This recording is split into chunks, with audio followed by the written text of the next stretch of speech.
DevilNeverCry. Final Fantasy XVI's performance mode has been the subject of controversy ever since the latest previews and some comments that have surfaced. However, thanks to a new interview, clarity has finally been shared on what you can expect from this mode and the frame rate.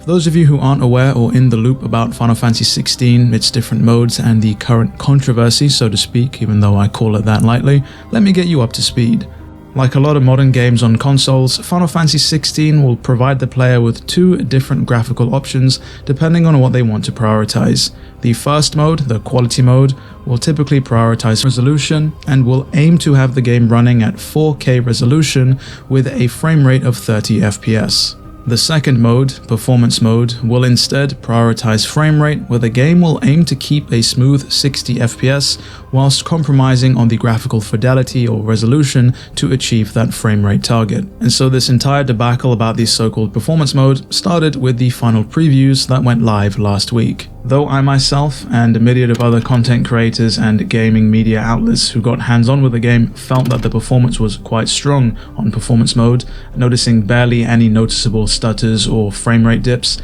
there were a few other handful of people who necessarily didn't have that same experience, one of which of course being Maximilian Dude, who outwardly spoke about the fact that they felt that the game ran at 60 FPS during combat, but that during exploration, the game was locked to 30 FPS. Of course, immediately after Maximilian had mentioned this, the internet was ablaze, considering that what he said was contrary to what Square Enix had led us to believe currently with all of their marketing material. Coincide that with the fact that a large amount of people who had actually gotten hands-on with the game, not stating that the game dropped from 60 to 30 or that they mentioned any large performance issues, of course people were somewhat concerned. Not wanting to let this lie, the Final Fantasy community put their thinking hats on and was able to deduce that different people were playing different versions or different builds of Final Fantasy XVI, with some of them being more along, so to speak, in development than others, which is why there was such a variety in the different performances between people's experiences. But to proverbially put the final nail in the coffin and clear up all confusion,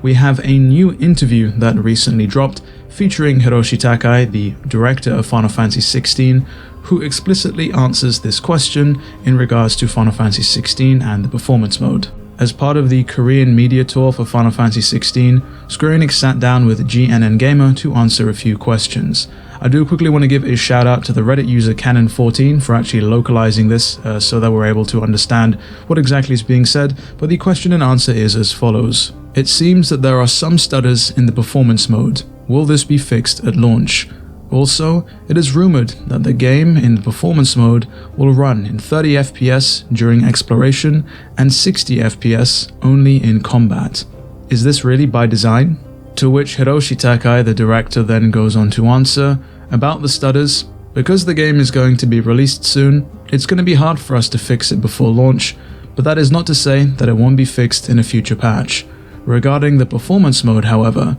we did not design the game to run at 30 FPS in exploration and 60 FPS in combat.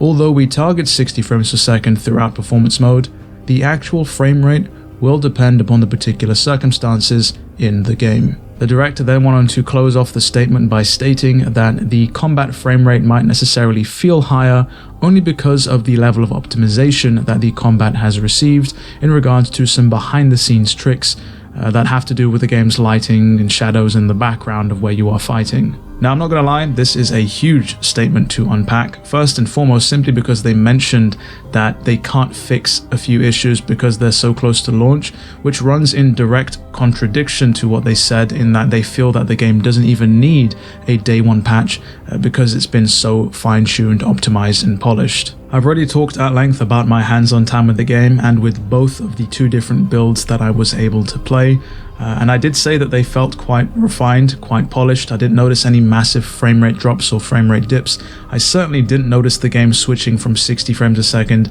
to 30 and back, but those might not be indicative of the final game. I'd like to give Square Enix the benefit of the doubt for Final Fantasy XVI and its performance, however, because I simply think it would be an incredibly silly thing to do to go on record to state that your game is incredibly polished and that it won't even need a day one patch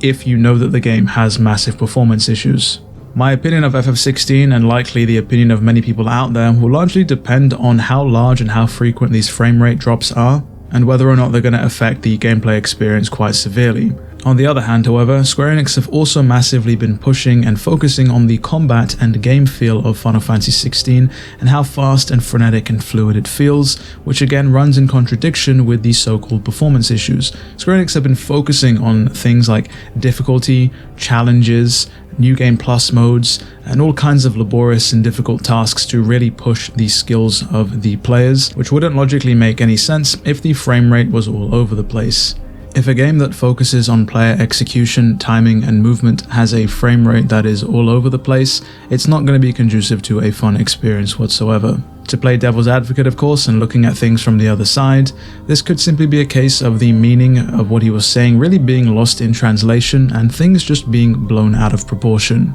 But hey, at least we have a direct answer from Square Enix in that performance mode will have the game aim to run at 60 frames per second throughout the entirety of the game, whether you're exploring, you're in combat, or you're in a cutscene. Shifting away entirely from the technical talk of frame rate and performance modes, let's briefly talk about side quests, as once more in this very same interview, we learn even more about the ethos behind Final Fantasy XVI side quests. We come to learn, as usual, that side quests will indeed vary from very short to incredibly long, with some side quests only containing one task and others including multiple steps that have an overarching and continuous story throughout. Takai mentions that though there are several different types of side quests, ultimately they want these side quests to be viewed as stories. Takai then goes on to essentially imply that the rewards that a player gets from completing a side quest aren't the be-all end-all, and in fact what's most important is the context that these side quests add,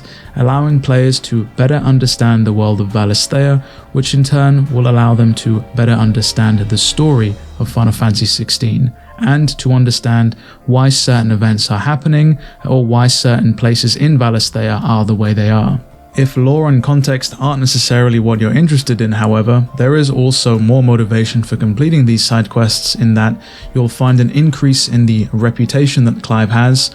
or even new abilities as rewards for completing specific side quests, using CHOCOBOS as an example, where players will be able to unlock the ability to ride a CHOCOBO throughout Final Fantasy XVI by simply completing a side quest. Which, if you haven't heard the news by the way, there won't be any airships in Final Fantasy XVI, with the only modes of transport being on foot by walking and running, and through the use of chocobos. With the game not being open world, players will be able to use a world map, so to speak, to move to and from different locations in Valisthea. And so that about does it for what I wanted to cover in today's video. Let me know your thoughts on the whole performance mode situation down in the comments below, and with all that said and done, it has been me, DevilNeverCry. I'd like to thank all of you for watching, and as always, I'll see you all next video.